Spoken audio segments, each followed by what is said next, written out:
Welcome to All Systems Go, real estate training for the real world. Here is your host, Debbie Hamlin. Today's episode, check your ego at the door.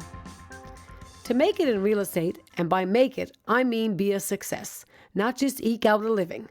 There are two things you need more than anything else: an inflated ego and the ability to keep it under control.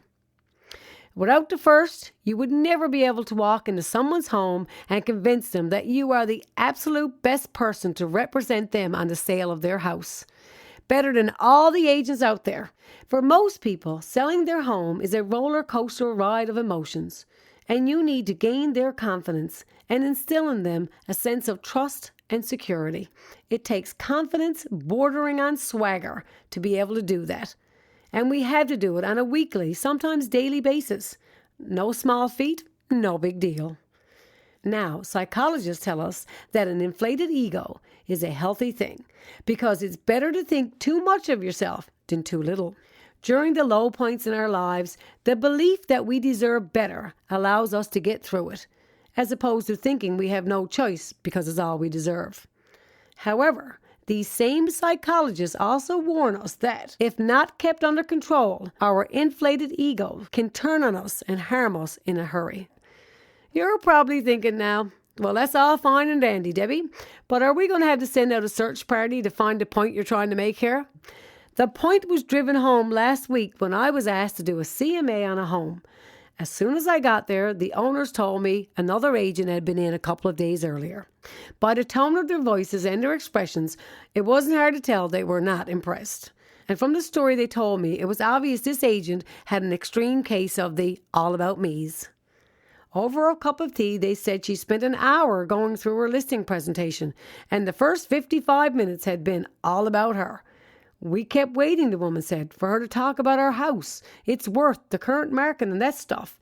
But she went on and on how wonderful she was. Finally, after about an hour of I did this and I did that, she finished by telling them what she thought their house was worth, without even bothering to explain clearly how she landed on that price, and hardly a mention of what her plan of action would be to get a sold sign on the property.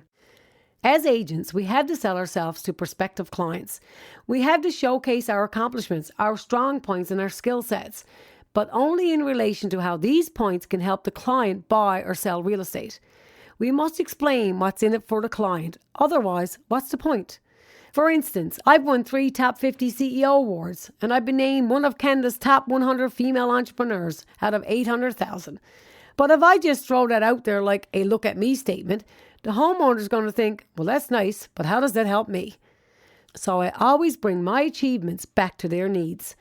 I tell them that those awards speak to my negotiating skills I will use to help them get a better deal. That's what they want to hear. They want to know what's in it for them. We all have certain skills. It may be as simple as knowing the neighborhood. That means you can confidently sell the location and not just a home. It is about you, but only as it relates to what you can do for your client. I realized this, and that's why I signed up the deal and the other agent didn't. I'm sure she's a fine agent. She just got lost in herself. So the next time you have to do a CMA, walk into that house loud and proud, with your ego inflated like a helium balloon. But for goodness sake, don't overinflate it or you'll just get carried away. And I hate to burst your balloon, but that's just the way it is. That's it for this episode. Thanks for listening. Make sure you subscribe to get future podcasts. Talk to you soon.